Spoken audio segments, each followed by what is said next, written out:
Hi friends, welcome to my channel Priyatarangalu audio stories in Telugu. ఈ channel మీకు నచ్చితే like చేసి షేర్ చేసి సబ్స్క్రైబ్ చేయండి. ప్రమదలేఖనం సీజన్ 2 పార్ట్ 21. ప్రమద అర్జున అరుపుకి అందరూ విచిత్రంగా చూస్తారు వాళ్ళ వైపు. మిత్ర ఒకసారి అందరి వైపు చూస్తూ సారీ అంటూ చెప్తుంది. తనకు భయం వేసి అరిచింది. ఫ్లైట్ ఎక్కడం ఇదే ఫస్ట్ టైం, అందుకే అలా. నేను చూసుకుంటాను అంటూ వాళ్ళకి చెప్తుంది. అందరూ చిన్నగా నవ్వుకుంటారు.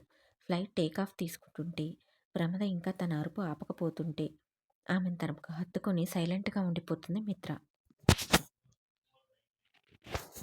నాకు భయంగా ఉంది మేడం. భయపడకు, ఫ్లైట్ గాల్లో ఎగురుతుంది. ఎగిరేటప్పుడు ఇలాగే శబ్దం చేస్తుంది. అన్ని కష్టాలు పడిందానివి, నీకు ఇది ఒక లెక్కన? ఒక శబ్దం వినలేవా అంటుంది మిత్ర. ఆ మాటలు విన్న ప్రమద తనను తను మెల్లగా తమాయించుకుంటుంది. కొద్దిసేపటికి ఫ్లైట్ గాల్లో నిలవడంతో గట్టిగా కళ్ళు మూసుకుంటుంది మిత్రని గట్టిగా పట్టుకొని. మిత్ర చిన్నగా నవ్వుతూ ఆమెను ఊరడిస్తుంది. కొద్దిసేపటికి మిత్ర ఆమె భుజం పైన తట్టడంతో గట్టిగా కళ్ళు మూసుకున్న ప్రమద కళ్ళు తెరిచి చూస్తుంది.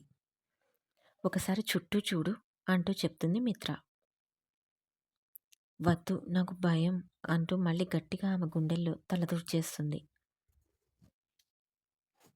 ఒకసారి నువ్వే చూడు అంటూ మిత్ర అనడంతో మెల్లిగా కళ్ళు తెరిచి చూస్తుంది.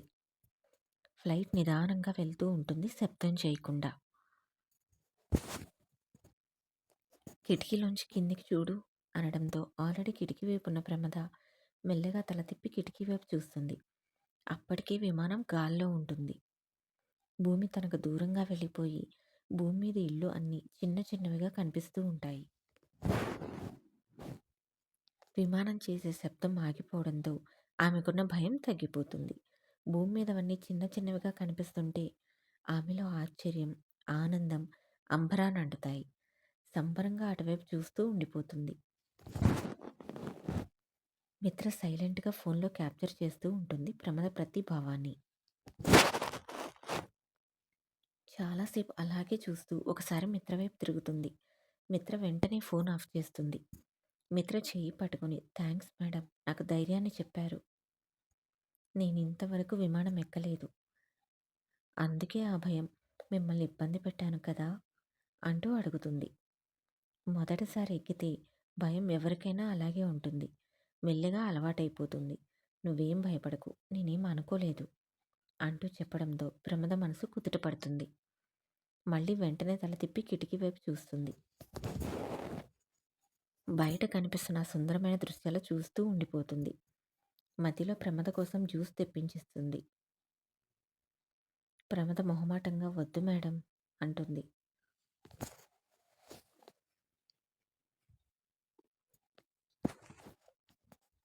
కాదు అనకు, లేకపోతే దెబ్బలు పడతాయి అనడంతో చిన్నగా నవ్వి జ్యూస్ తీసుకుంటుంది ప్రమద. మిత్ర తన మీద చూపించే అభిమానం ఆమె కొత్తగా ఇంకా తెలియని ఆనందంగా అనిపిస్తుంది. కానీ అది బయటికి కనిపించనివ్వదు ప్రమద.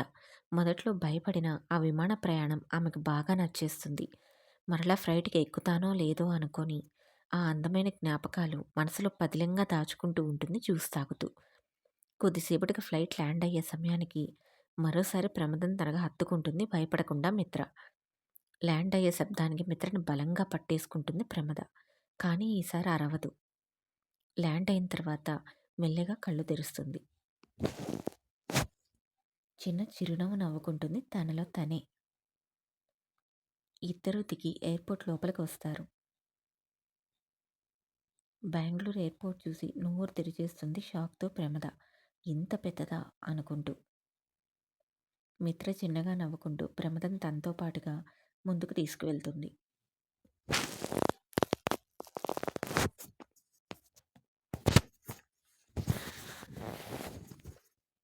ఇద్దరు వెళ్ళి లగేజ్ కలెక్షన్ దగ్గర నిలబడతారు. మూవ్ అవుతున్న లగేజ్ కలెక్షన్ బే నుండి ఒక్కొక్క లగేజ్ వస్తూ ఉంటే ఆ కదలటం, తమ ముందు నుండి దాటుకొని వెళ్ళిపోవడం, ఎవరి లగేజ్ వాళ్ళు తీసుకోవడం కళ్ళప్పగిచ్చి చూస్తూ ఉంటుంది ప్రమద. వాళ్ళ లగేజ్ తీసుకుంటుంది మిత్ర. ప్రమద 3 బ్యాగ్స్తో సహా. బయటికి వచ్చేసరికి వాళ్ళ కార్ డ్రైవర్ రెడీగా ఉండడంతో ఇంటికి బయలుదేరతారు. కార్ బెంగుళూరు రోడ్ల మీద దూసుకు వెళ్తుంది. ప్రమద ఆలోచనలు కూడా అలానే పరిగెడుతున్నాయి. ఆ రోడ్లన్నీ చూస్తూ ఈసారి బెంగుళూరు కష్టపడకుండానే వచ్చేసానా? మొదటిసారి ఇక్కడికి రావడానికి రూపాయి పోగేసి టికెట్ కొన్న రోజులు గుర్తుకు వస్తాయి ఆమెకి. విధి ఎంత చిత్రమైందో కదా అనుకుంటుంది. కొద్దిసేపటి ప్రయాణం తర్వాత ఇంటి దగ్గరకు చేరుకుంటుంది వాళ్ళ కార్. అమ్మన్ బంగ్లాని చూడగానే గుండె వేగం పెరుగుతుంది ప్రమదకి. సెక్యూరిటీ గేట్ తీయగానే లోపలికి ఎంటర్ అవుతుంది కార్. లోపల కార్ ఎంటర్ అవుతుంటే ఈసారి ప్రమద్తో పాటుగా మిత్రకు కూడా గుండె వేగం పెరుగుతుంది. కారణం తన కొడుక్కి వాళ్ళ ప్రేమ గుర్తులేదు కనుక. ఇద్దరిని ఒక దగ్గరకైతే చేర్చాను కానీ వీళ్ళని ఒకటి చేసే పూచి మాత్రం నీదే దేవుడా అనుకుంటూ ఆ భగవంతుడిని తలుచుకుంటుంది మిత్ర. అంతా మంచే జరిగేలా చూడమని. కార్ ఆగగానే ఇద్దరూ కిందికి దిగుతారు. మిత్ర సెక్యూరిటీని పిలిచి అవుట్ హౌస్ అంతా రెడీనా అంటూ అడుగుతుంది. ఎస్ మేడం, అంతా రెడీ. సరే, ఈ లగేజ్ అవుట్ హౌస్లో పెట్టండి అంటూ ప్రమద లగేజ్ అతనికి ఇచ్చి ఇక నుండి ఈ అమ్మాయి ఆ అవుట్ హౌస్లోనే ఉంటుంది అంటూ పరిచయం చేసి అతను వెళ్ళమంటుంది. పద లోపలికంటూ ప్రమద చేయి పట్టుకుంటుంది మిత్ర. మేడం, ఇంట్లోకి ఎందుకులేండి, నేను అవుట్ హౌస్కి వెళ్ళిపోతాను. వెళ్దువు గాని, నువ్వు ఉండమన్నా ఉండవు కదా. నాకు తెలుసులే, కాకపోతే నువ్వు వచ్చావని ఇక నుండి ఇక్కడే ఉంటావని మా ఇంట్లో అందరికీ తెలియాలిగా. పద అంటూ లోపలికి తీసుకువెళ్తుంది. ఎంటర్ అవగానే హాల్లోనే ఉంటారు రేవతి దంపతులు ఇంకా రవీంద్ర. సరళ కిచెన్లో వంట చేస్తూ ఉంటుంది. ప్రసాద్ ఈ రోజుకి వర్క్ అయిపోవడంతో ఇంటికి వెళ్ళిపోతాడు. గుమ్మం దగ్గర అలికిడికి హాల్లో ఉన్నవాళ్ళు గుమ్మం వైపు చూస్తారు.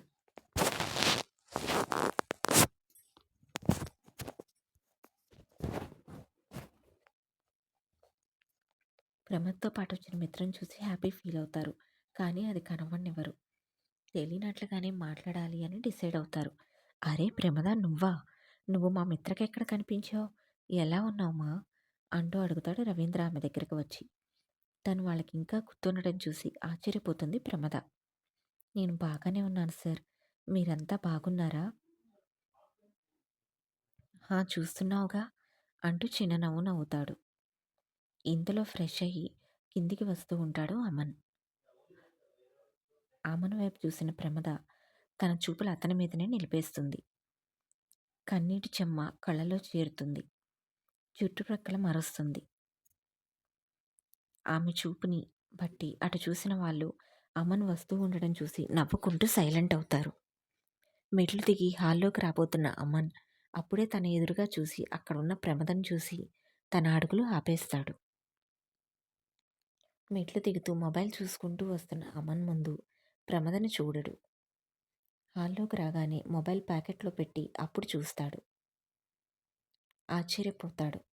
అయితే మామ్ చెప్పింది నిజమే అన్నమాట. తను సేఫ్గానే ఉంది అనుకుంటాడు. వాళ్ళ దగ్గరికి వస్తాడు. అమన్ దగ్గరికి రావడంతో ప్రమద గుండె వేగం అమాంతం పెరిగిపోతుంది. మామ్, నీ పక్కన ఉంది ప్రమదనే కదూ అన్న అమన్ మాటకు తేరుకొని తనంత తమాయించుకొని నార్మల్ అవుతుంది ప్రమద. మిత్ర నవ్వుతూ హా కన్నా అంటుంది. అమన్ గారు ఎలా ఉన్నారు అంటూ అడుగుతుంది గొంతు పెగల్చుకొని ప్రమద తడబాటుగా. ఏదో మీ దయవలన ఇక్కడ ఉండవలసిన వాణ్ణి బుర్ర పోగొట్టుకొని ఎక్కడో చివరికి గాడ్ గ్రేస్తో మరలా ఇక్కడ చేరాను. ఆ మాటకు వెంటనే కళ్ళ వెంబడి నీళ్లు దూకడానికి రెడీ అయిపోతాయి ప్రమదకి. తన వల్లనే అమ్మనికి ఇలా అయిందని గుర్తుకు రావడంతో అతి కష్టంగా కన్నీళ్లు ఆపుతుంది. మేడం చెప్పారు సార్, అదంతా నా వల్లనే కదా, అదంతా నన్ను క్షమించండి అంటుంది అతి కష్టం మీద మాటలు పెగల్చుకొని. ఇంత క్రితమేమో అమన్ గారు అన్నావు, ఇప్పుడేమో నా అంటూ నా రాగం పలుకుతున్నావు.